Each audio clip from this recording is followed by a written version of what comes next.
All right, a very big welcome to you, my awesome viewers and subscribers from all over the world. This is yet another interesting time on The Truth with Ben Jokes, your trusted political talk show. Now, CEO of Koschari's Motors, Cosmos Maduka, has come under fire after media outlets reported his appearance on Seun Okinbaloye's podcast as an endorsement of the TINUBU regime. Vanguard says Nigeria on the right path. Obi wouldn't have done anything differently. Cosmos Maduka. Mr. Maduka was also quoted to have said, "People have asked me, will Peter Obi have done anything different if he won the election? I said no, he would have removed subsidy from day one." Now, many supporters of Cosmos Maduka, aka Koscharis, have come out to say he was misquoted by Vanguard and other outlets. Well, was he actually misquoted? I haven't seen the interview, I haven't seen the video myself, but my advice to anyone is don't ever try to draw a similarity between Obi and Tinubu in terms of how they would rule when in office. Obi and Tinubu are like day and night. Obi is for the masses, Tinubu is for the elites. So members of the elites should not try to draw any similarity between those two men. It is a campaign the APC has been mounting to give the impression that things would have been as bad as they are now, even if it was Peter Obi that was in Aso Rock. But that's a big lie. And few hours ago, the Ooni of Ife was humiliated by Nigerians, especially Yorubas, after he doubled down on the Tinubu propaganda by saying that Tinubu's policies are now yielding fruits for Nigerians and that hardship in Nigeria has reduced. And concurrently, Senate President Godswill Akpabio made another demonic declaration that got the entire nation angry. Before I show you details of these top stories and how Nigerians reacted, let me quickly show you this video at a time that elders have chosen to normalize bad behavior in Nigeria. This video by elder statesman Dr. Akin Fakponda is the best reaction I have seen so far to ex-head of state Ibrahim Babangida's book launch. See the video. IBB is saying, he's talking about inconveniences. Inconveniences. What a joke. People died. Lives were destroyed. You cannot recover what we have lost as a nation. He just said it's inconveniences. What a sad admission. What a sad choice of words. The president is so regrettable that he's talking in these terms. He's dancing on the grave of people who were just maliciously killed. I singled out Bagauda Kalto is a journalist with Tempo News. He was actually burnt alive in the course of this June 12 crisis. What do you say about Bagauda Kalto? What do you say all the people who were killed on the streets of Ikododu in Lagos? In the good country, if he says he accepts full responsibility, what does that mean? He deserves a bullet in the head, like Hitler did in 1945. By himself. Dr. Fakponda. Is accept responsibility? Yeah. Certainly. I see that you question his choice of word, his euphemism. So let us sort of do a canvas writing. Yes, you absolutely challenge it. Besides the bullet in his head, if you were writing the script, what should he be saying or doing today? What are the right words or what are the right actions? He has no right to even talk to Nigerians at all. He has no right to show his face. He's supposed to be hiding in shame until he dies, to be honest. Look, let's lay the history. Yes, let's lay the generation of the soldiers from 1966. Yes. It is now almost 60 years. Their class damaged Nigeria beyond redemption. Beginning from General Gowon, who brought Udoji Awards to spoil the economy of Nigeria. General Murtala killed people in Abagana, in Agbo. He himself, how many people were killed deliberately, pointedly, without remorse over these years? It's not just him. it symbolizes the debacle of Nigeria in the last 60 years that we have had. Now, the effect of what he has done is much bigger than we think. Yeah. There are 3 dates in Nigeria history now, 3 dates. Let's October have them. 1960, January 15, 1966, June 12, 1993. We started up as a country in 1960. It was truncated in 1966. 1993 will have been the point where we emerge as a nation, not a mere geographical expression. That chance was lost and lost almost forever. That's the greatest destruction on the Nigerian country, not the Nigerian nation. There is, Dr. And we have not recovered since then. Absolutely. Nigeria has not recovered since then. The June 12, 1993 election was one election where Nigerians put tribe and religion aside and voted the competent candidate to transit from military to democracy, and IBB and NORD cancelled that election. Since then, Nigerians have been rigging elections and voting based on primordial sentiments. And that man, IBB, now is coming to launch a book and say nonsense for Nigerians to gather and clap for him. Thank you, Dr. Akinfakunda, one of the few elders in this country who still have decency left in them. The rate at which old people in Nigeria now normalize atrocities, especially political atrocities, is mind-boggling, including those who believed in doing the right things when they were younger. For example, Wole Soyinka. Even with the face-off Soyinka had with IBB and Abacha during the military regime, he has not been able to criticize IBB's book, because years down the line, Soyinka has been seen to have endorsed an APC regime that is worse than even the IBB tenure.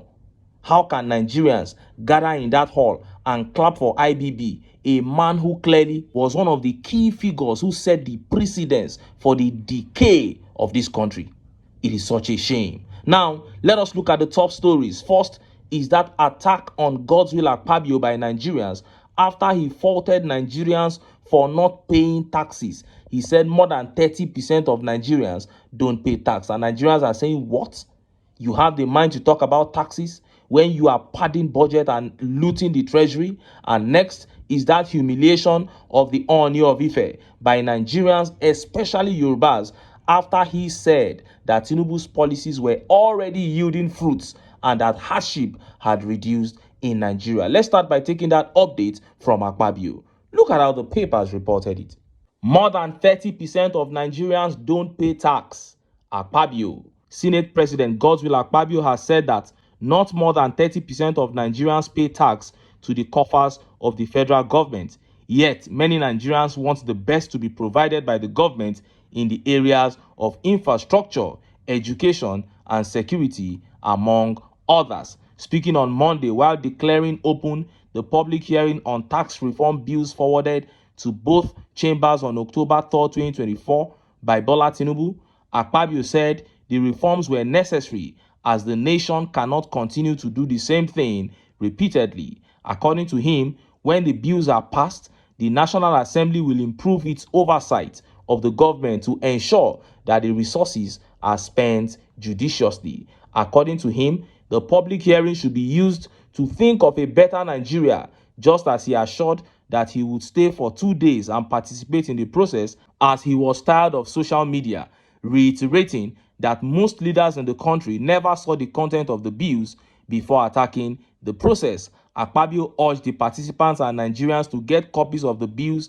and x-ray them properly instead of relying on social media. Among the attendees were the Minister of Finance and Coordinating Minister of the Economy, Wale Edun, Attorney General of the Federation, Lateef Fagbemi, Chairman of Federal Inland Revenue, Zak Adedeji, Controller General of Nigerian Customs Service, NSC. You heard that. These men really take Nigerians for fools.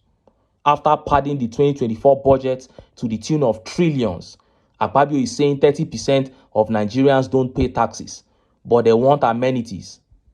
What has the government done with the taxes they've collected from the 60% of Nigerians who pay? And then he's saying that when they collect these taxes now, National Assembly will double their oversight function to make sure that the monies are judiciously spent. You must think that Nigerians are fools, because only a fool in this country will trust National Assembly members. You think we don't know that when you people go for oversight functions, it is to go and collect your own share, your own bribe of the money that has been looted? That is why you people lobby for oversight functions. You see people lobby, senators lobbying to go to CBN, to NNPC, PTDF, and all those places where the bribe will be fat. And look at how Nigerians reacted to what Akpabio said. Let's take some of the tweet reactions. Andy here says, you want tax from people you have looted their future to the ABs. What have you done with the value added tax? Yes, the value added tax you have been collecting from the things that they buy. At least that one, nobody can elude that one. What have you done with that? Other than to buy cars and then fund your useless lifestyles. And this tweet here by Graham says, what is the government doing for us that they demand we pay taxes to them? Ordinary basic amenities is still what we are asking for. Water, light, good roads, security. We are not asking for luxury lifestyles, just basic amenities. Peter Obi would say taxes are the things that government collects from citizens after rendering good services to them. You have not rendered any service. Many of us were born into this country and we have never seen stable power supply in this country. It keeps getting worse as we grow older. We have not been able to achieve stable electricity. The roads are not good. The educational system is crumbling. And you are talking of taxes.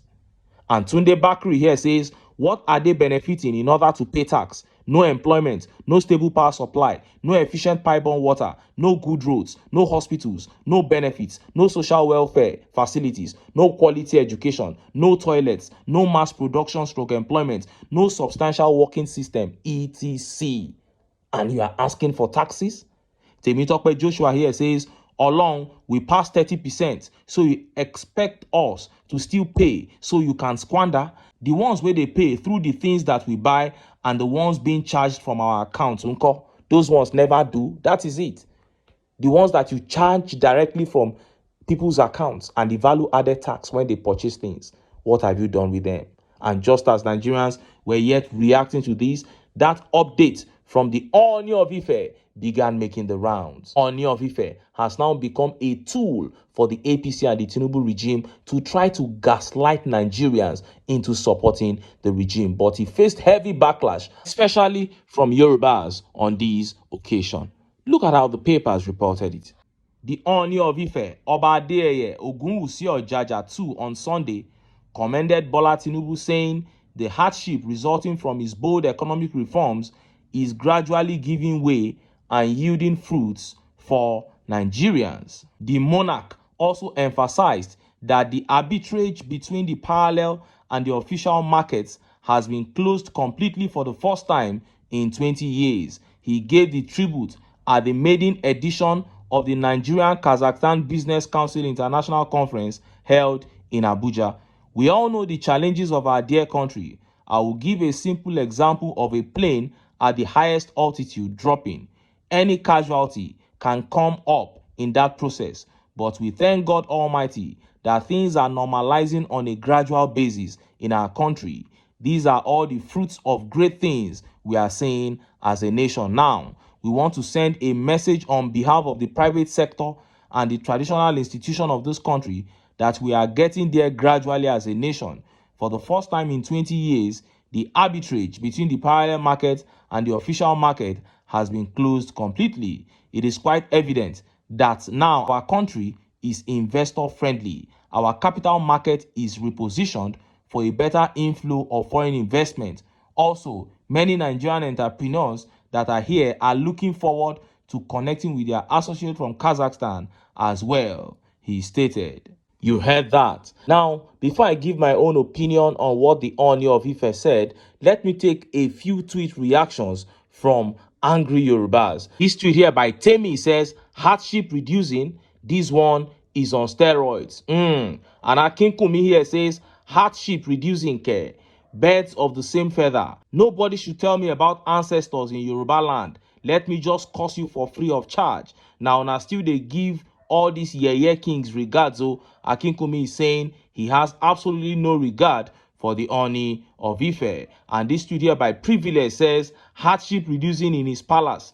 Just because he has a new park in Akure does not mean everyone can afford to patronize him. It is stupid elders like this that keep feeding lies to elected officials. Àwọn wèrè alágàbàgebè privilege tearing the Ooni of Ife apart there with conk Yoruba and common sense. Tony Shola here says this position used to be the sanctuary for truth, but now they are being used and manipulated by the party in power because they want financial support from them.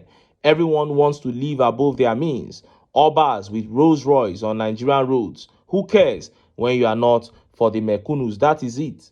The whole respect your throne has is completely lost when you sell out to politicians. And Precious here says, Olori Buruku Ooni, traditional leaders now are for their pockets these days, just scheming and scamming and deceiving. Wow. Now, it is so disheartening. I don't know if the Ooni of Ife told those lies to lure the people of Kazakhstan into coming to invest in Nigeria, but whatever his reasons were, it was very disgraceful. And his lies have not gone down well with Nigerians, especially Yorubas. First of all, Nigerians are not seeing any positive impact from Tinubu's policies. Not a single positive impact has been felt so far. People are actually dying of pain and hunger. Even in the southwest where the Ooni sits as a traditional leader. So his words are a betrayal of his people.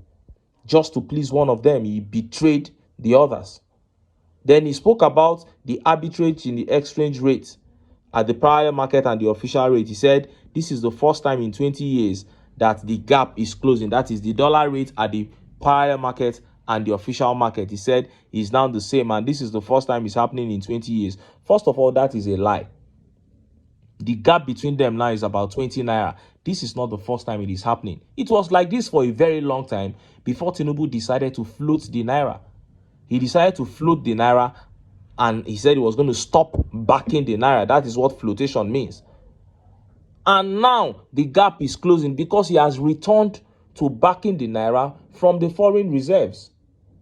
And as soon as he stops backing the naira again, you see dollar will rise up against it. So it's not as if he did anything special.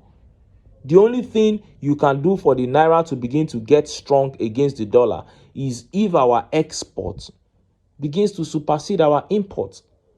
And we can only do that by becoming productive, by being a nation that produces.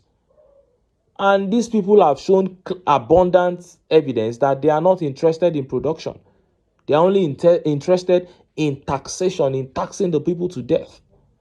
And even the amenities that the people need to be productive before you can tax them, they are not ready to provide them. You are taxing a people that you have not provided electricity for. You are taxing a people that you have not provided security for. So when there is no power supply, constant, and when insecurity is widespread, how are your people going to be productive enough for you to tax them? It's a no-brainer. Every normal human being should know that what these guys are doing is totally wrong. But do I expect anything different? No. Why? Because this is the APC. This is what they stand for. They have come to steal, to kill, and to destroy. And things are even going to get worse. The United Nations, WHO, Nigerian media investigate. Everybody has investigated into how governance is going under this regime, and they have said that things can only get worse, and we can see how they keep getting worse daily. And that is why we keep urging Nigerians that if we desire to still have a country at all in the near future, we must keep our sentiments aside, unite to kick the APC out of power. But until then, make I still enter town. Make I go get some ogbonge political news wey una go like. Why? Because of una. Now I dey here, so don't go away. Don't go.